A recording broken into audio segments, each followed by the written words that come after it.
Mayi Aline Sawa ali ndi zaka 56 zakubadwa.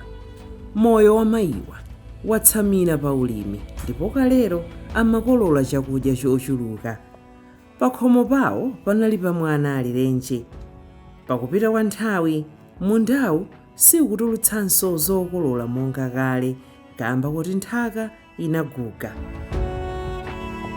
Kweni kulima kungulima na mtikalimilanga ku manyuma kuvalekana. Chifukwa kale tikalimanga ngoma ya mbula fetereza tikakololanga. Kweni sono vula ikutiwira makola yayi minda nja kukokoloka tikawangana nthaka iwenu madambo. Kweni sono ilimu yayi madambo wali kukhumuka, madimba kanandi ali na mshenga. Chifukwa cha Nkhalango apo tikawa kumanyuma Nkhalango itu ikaiwe miwaka makuni yakatemekanga yayi. Kwe kufika panyengo ya sono vantu vayamba kuotcha Makala ku Nkhalango kutema vikuni chisawawa. Nkhalango yanangika aleka mvula tikusanga iwe miyayi.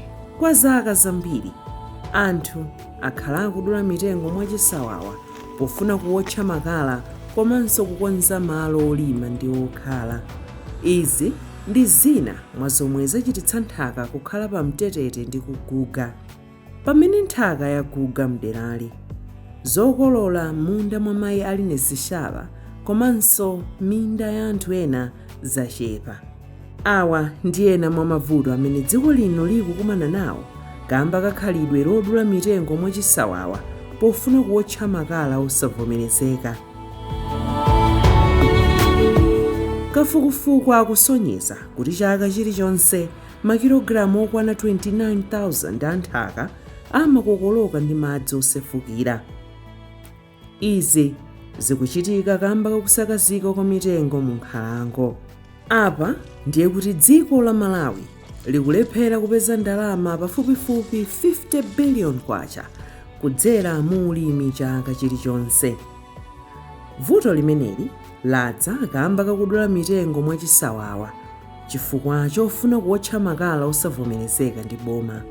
Nkhani ya chilengedwe yativuta kwambiri. Kuno ndithu Nkhalango yathu imene tinali nayo ya forest inatha kotero kuti vanthu anatema kwambiri kumayotcha Makala mitengo. Nkhalango yaperekezi ku Mzimba ndi imodzi mwa nkhalango yomwe ikusakazika modetsa nkhawa kamba kodula mitengo ya chilengedwe pofuna kuotcha Makala osavomerezeka ndi boma.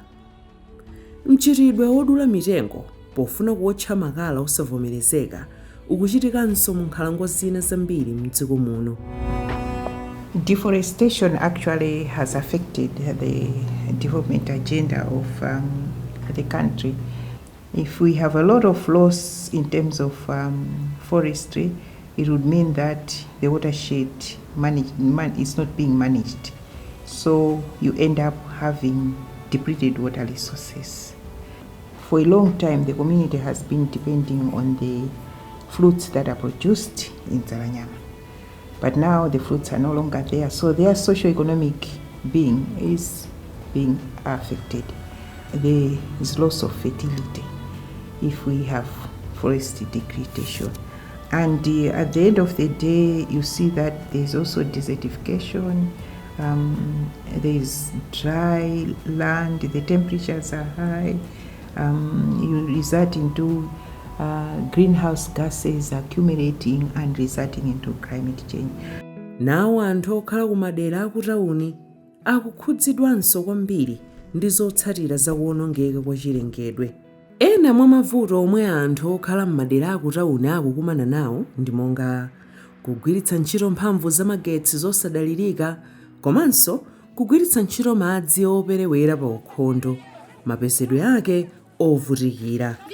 Mavutowa akuchitika chifukwa chodula mitengo mwachisawawa komanso kulowerera m'malo amene amatetezera madamu amadzi monga madziwe akamuzi ku Malingunde ku Lilongwe ndi Mudi ku Blantyre.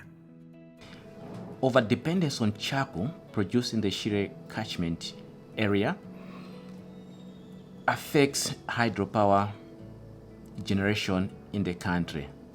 It is a vicious cycle. What happens is that the charcoal produced in the Shire catchment area degrades the forest. There's deforestation in the area. So when there's too much rainfall, you find that there's no vegetation, there are no trees to catch debris. So this debris ends up in the river, Shire River, all the way to our generating machines. So this affects hydropower generation in the country. So the few households that rely on electricity for cooking and heating are affected. Ndizomvetsa chisoni kuti khalidwe loyipa lodula mitengo mwachisawawa mu nkhalango zotetezeka likupitirira, ngakhale kuti boma linakhazikitsa lamulo latsopano lakayendetsedwe ka nkhalango, Forestry Amendment Act la mchaka cha 2020.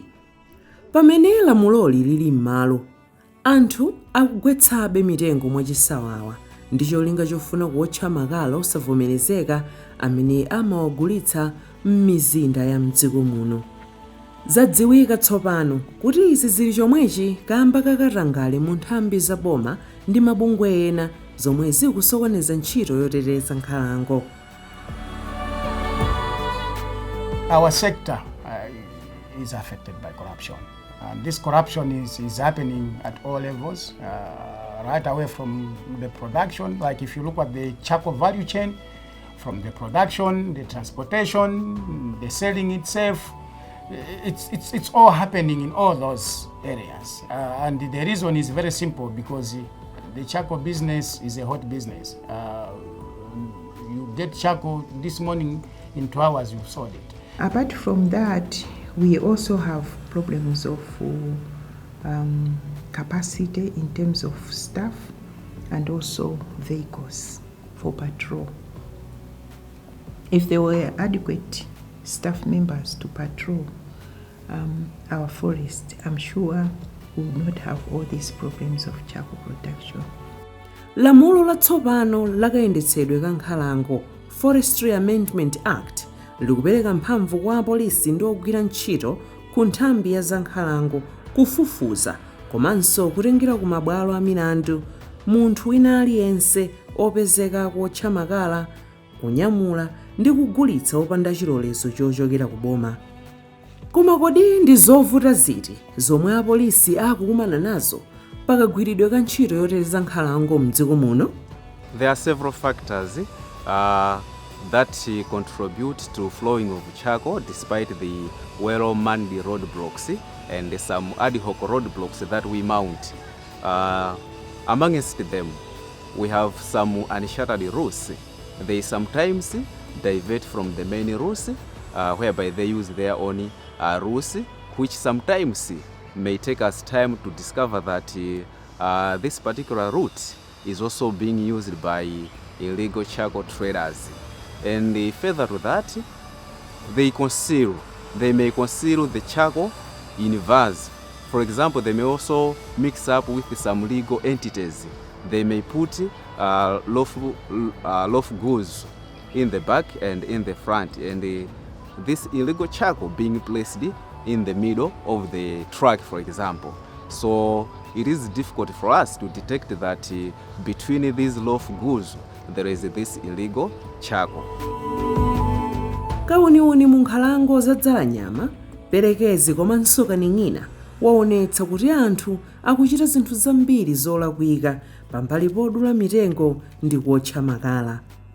Anthu ena amanga nyumba zoyembekezera ku nkhalangozi, akucheka matabwa, akutsekula minda komanso kuyambitsa moto wolusa. Zambiri mwa izi zimafuna kuti wina mpaka adule mitengo. Mu chaka cha 2021-2022, alimi anakumana ndi zokhoma zambiri monga ng'amba, imenetu inachedwetsa anthu kudzala mbewu zawo kapena kuti mbewu zisachite bwino. Komanso, mu nyengo yomweyi, madzi osefukira anaononga miyoyo, mbewu za m'munda, katundu wa nkhaninkhani, ngakhalenso misewu m'madera ambiri a mdziko muno.